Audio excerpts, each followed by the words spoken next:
1/3 of all the clean energy that is out there. It's of nuclear origin. This week, energy in abundance with virtually no emissions. What role does nuclear play in the race to net zero? There has been a nuclear accident in the Soviet Union, and the Soviets have admitted that it happened. The Soviets are saying little, but what is known is cause for concern: a nuclear accident. But 10 years on from Fukushima and 35 from Chernobyl, is fission still too dangerous to be relied on? They're a lot safer, but in ways that they're also a lot simpler from an engineering and a technology perspective, and that can make them cheaper. Plus, the scientists trying to improve safety, cut costs, and carve out a role for nuclear power in the future. I'm Anne-Marie Hordern, and this is Bloomberg Green.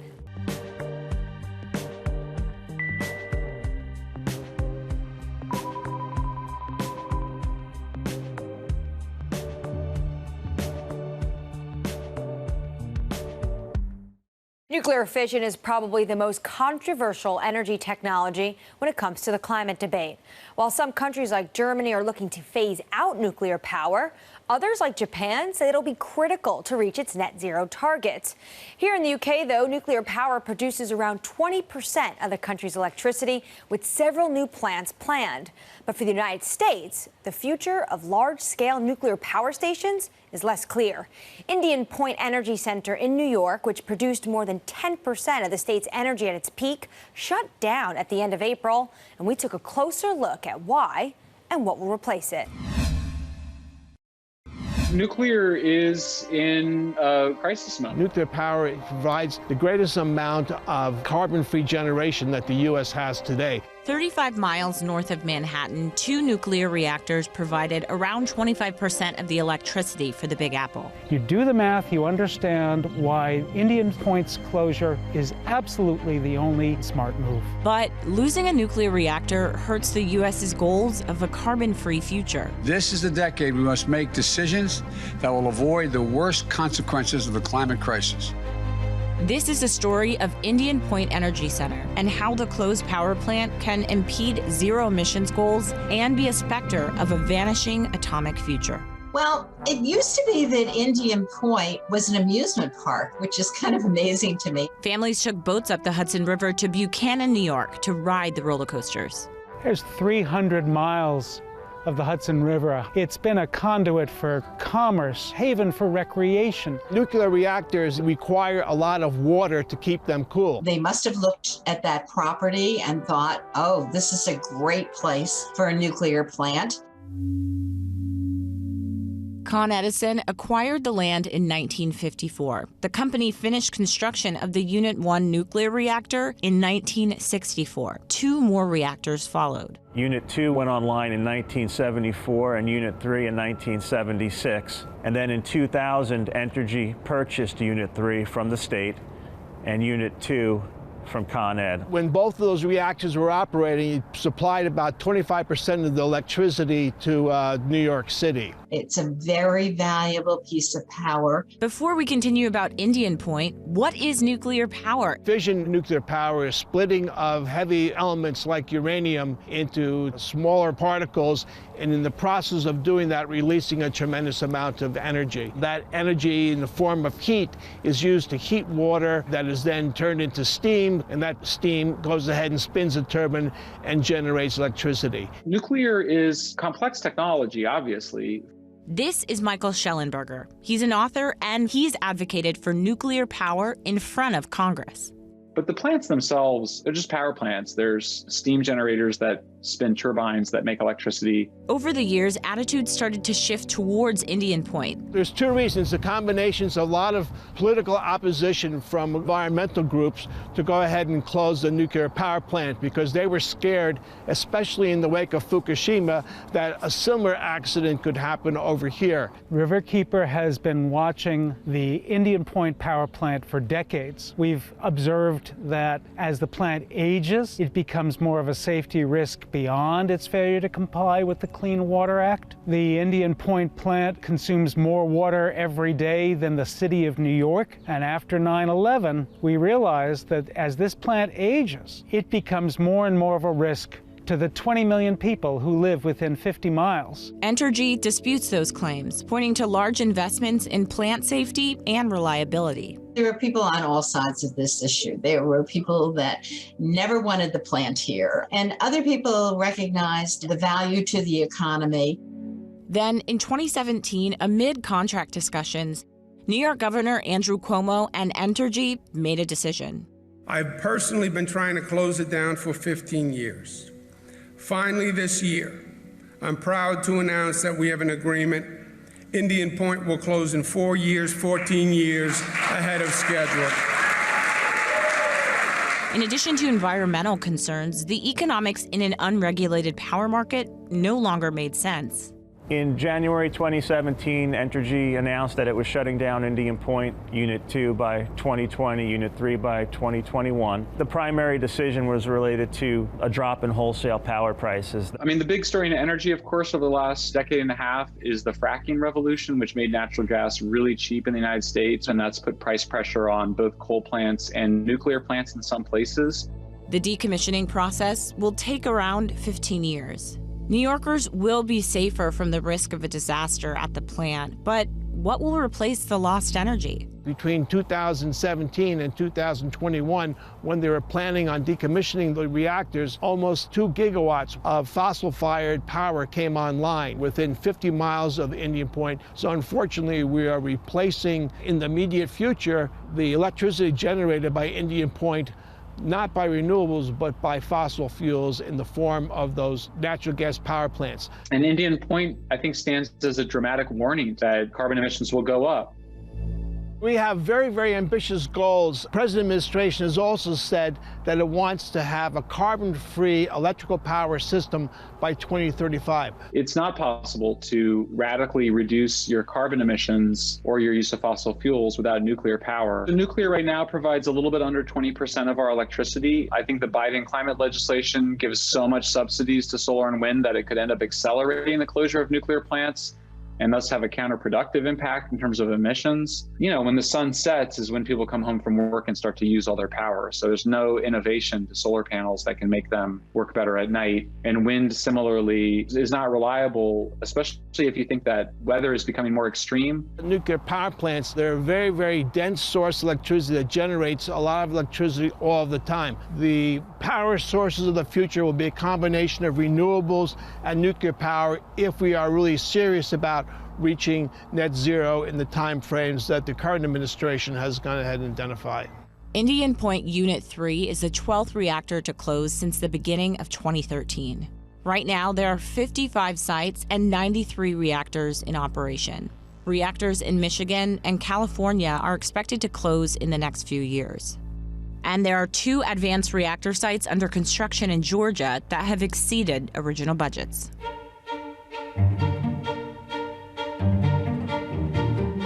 I mean, the most important thing for the United States to do right now is to keep our nuclear power plants operating and build more reactors similar to the ones that are already in construction in Georgia. Nuclear is both scary and beneficial for the same reason. I think a lot of people have viewed the ability to do that as a curse or that we'll be in trouble with the gods. But I think that increasingly people understand it as a blessing. Nuclear power plants cannot go off like a weapon, and they don't depend on weapons or vice versa. But it's sort of the anxieties from one have displaced onto the other, and that's why you get people that believe things that just aren't true. So how does nuclear power fit into our energy future? There's a lot of policy mechanisms that policymakers at the state or the federal level can use. But I think really what matters is being able to explain to people why nuclear is an important technology that's here to stay. It's not something that we could or should try to get rid of. And so we need to make the most of it.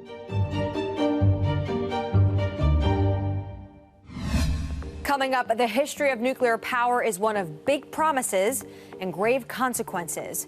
35 years on from the Chernobyl disaster, we speak to the International Atomic Energy Agency about how to make the industry safer. This is Bloomberg Green.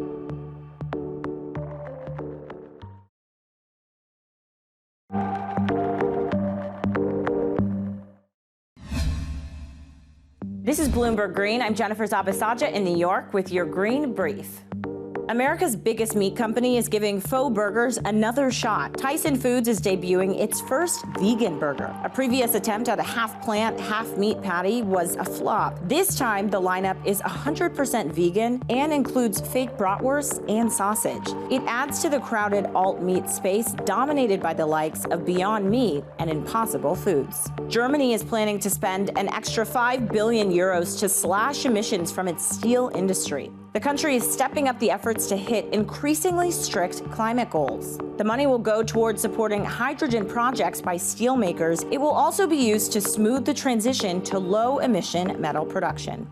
And global efforts to save dwindling supplies of ocean fish are facing a moment of truth. Decades of talks could result in a deal this summer to end the government subsidies that fuel overfishing. Without an agreement, environmentalists are warning there could be a global hunger crisis. Many coastal communities rely on the fish for their diets. And that's your Green Brief. Anne-Marie?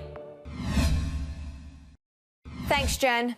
Boundless energy, zero emissions, the triumph of science.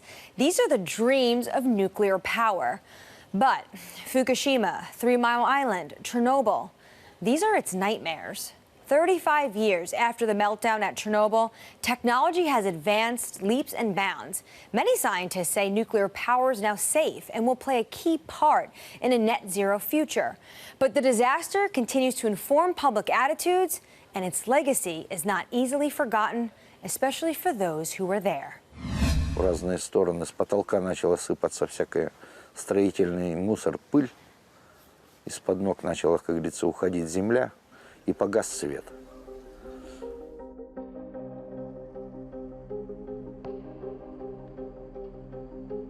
This is Victor Ivkin. He was working at the Chernobyl power plant when one of the world's worst nuclear accidents unfolded. There has been a nuclear accident in the Soviet Union, and the Soviets have admitted that it happened. The Soviets are saying little, but what is known is cause for concern. A nuclear accident. Den värsta som någonsin inträffat, tror man idag. What caused it and how many people did it hurt? 30 years later, Victor is back in Chernobyl to revisit the control room where it all happened. Which are telling the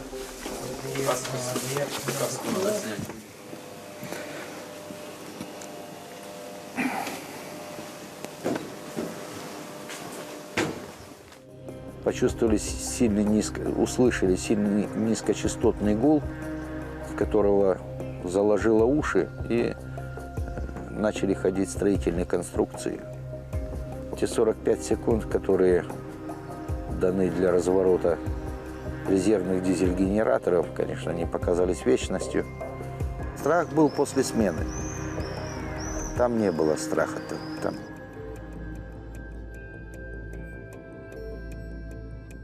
Ну вот, где-то после 11 я появился.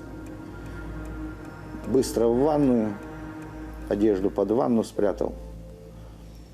Принял ванну, говорю, Нина, сделай мне что-то покушать. Попытался покушать, ну и тут началось у меня. Там говорили, что рецепт есть водки выпить? Да, обязательно.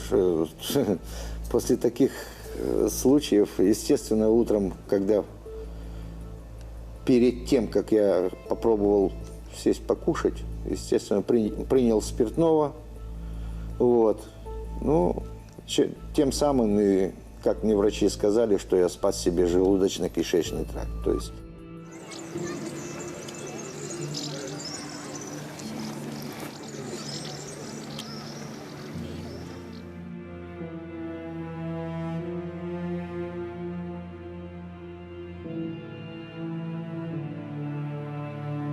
Посетить цвинтар, и там средний возраст, может быть, будет 45-50 лет. То есть это о чем-то говорит. Люди, которые находятся рядом с нами, с такими, как мы, имели чуть...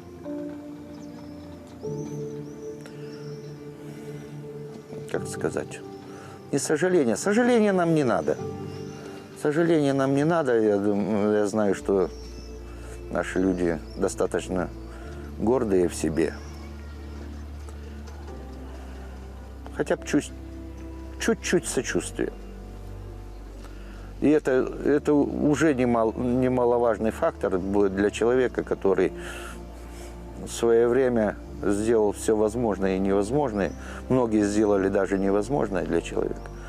Чтобы сегодня было сегодня.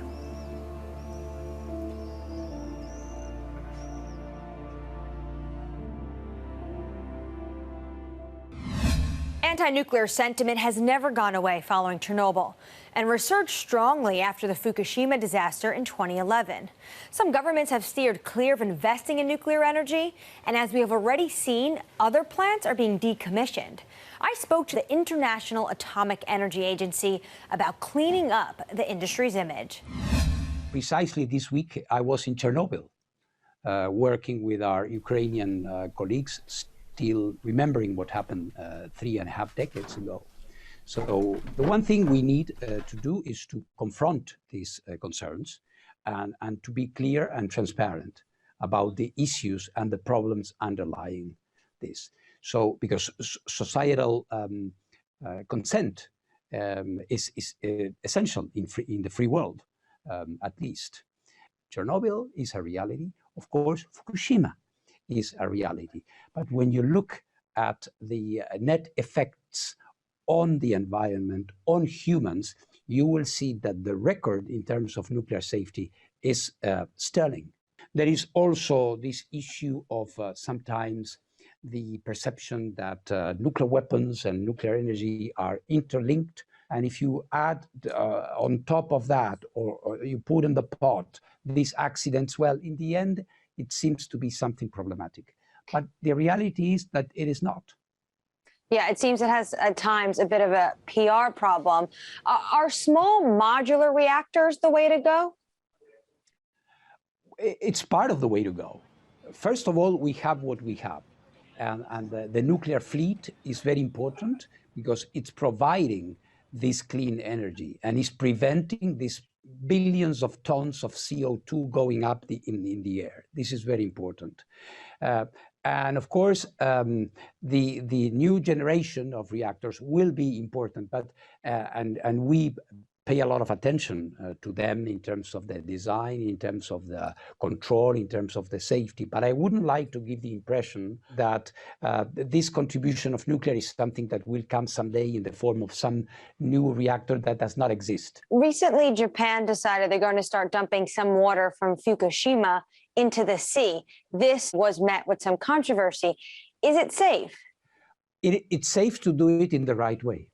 If you don't do it in the right way, it's a disaster. Let me explain.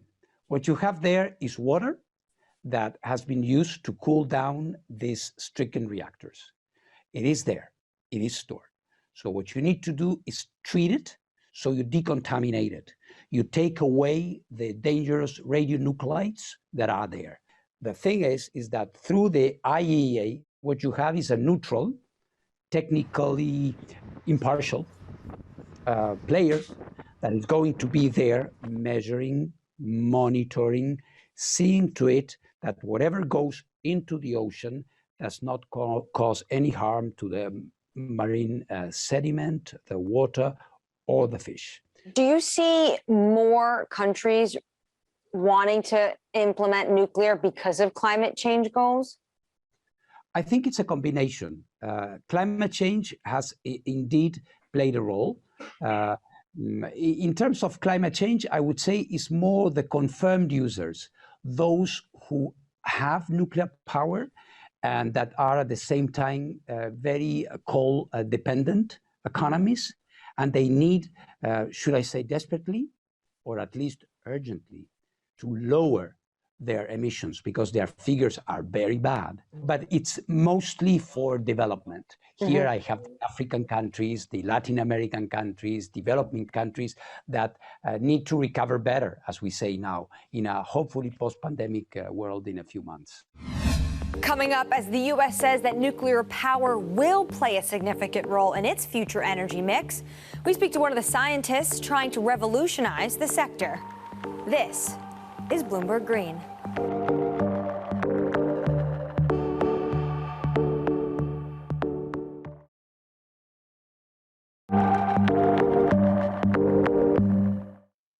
From Bloomberg's European headquarters in London, I'm Anne-Marie Hordern, and this is Bloomberg Green. In the United States, President Biden thinks nuclear has a significant part to play in a green transition, so much so that he's expanding America's nuclear network. But nuclear power remains controversial, and investment has stalled since its peak. Professor Jessica Lovering, the co-founder of the Good Energy Collective, a group researching nuclear's role in decarbonization, says fears are outdated thanks to revolutionary technologies. It's really a question of balance. We could physically fully decarbonize the energy system with 100% renewables, but it would be a lot harder, it would take a lot longer, it would cost a lot more. So nuclear is a really good complement to other clean energy sources, and it helps bring down the system-wide costs because nuclear, once it's up and running, it generates electricity 24/7 every day of the year. And so it's very reliable and what we call in the energy systems world firm power. So it's really good to have in your mix. You mentioned the cost of renewables would be too much, but isn't the cost of nuclear quite high? What's being done to bring those costs down? Yeah, so the way we've done nuclear in the past is to build these very large plants, and they do generate cheap electricity in the long run because they run for 60, 80 years, and they produce a lot of electricity, but those upfront costs are really high. So there's a move now in the nuclear industry to actually move towards much smaller plants that can be built more like a commercial product, more like a jet turbine or even a large aircraft on an assembly line in a factory setting. And that would hopefully bring costs down through standardization, through learning by doing. And so that's where a lot of people that are working on nuclear technologies are looking today, going smaller to take advantage of those economies of factory production. So you see smaller nuclear designs. What are the safety concerns surrounding this? Yeah, so we're moving towards very different nuclear technologies, although they've been known and around since the 60s or 70s. Actually commercializing them is quite new. And most of them rely on different kinds of safety features than the large plants we operate today, what we call passive safety or inherent safety features. So they rely, to put it simply, kind of laws of physics rather than complex engineered systems to maintain their safety. So they can't have the type of accidents that we've seen in the past, like at Fukushima and Chernobyl. They can't have those fuel meltdowns, those escapes of radioactive material.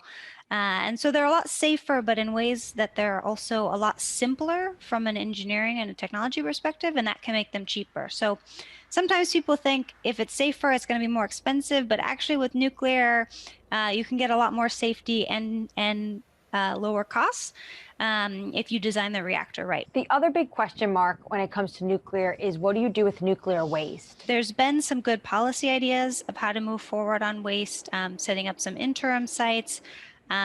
There's also people who want to look into doing fuel recycling, which would cut down the volume of waste. And there's some new companies actually that are innovating new technologies for what to do with waste. So different ways to store it more safely, more securely, deeper underground. So there's a lot going on. And again, it could actually benefit from some government support as well. We've seen so much innovation on the generation side, on the nuclear power plant side. Would love to see more on nuclear waste as well, but also probably need more some policy innovations, not so much technology innovations on waste. That's it for this week's edition on nuclear fission. We'll be covering nuclear fusion in a future episode. You don't want to miss it. But for now, keep the conversation going. Follow us on Twitter @Climate. I'm Anne-Marie Hordern, and this is Bloomberg Green.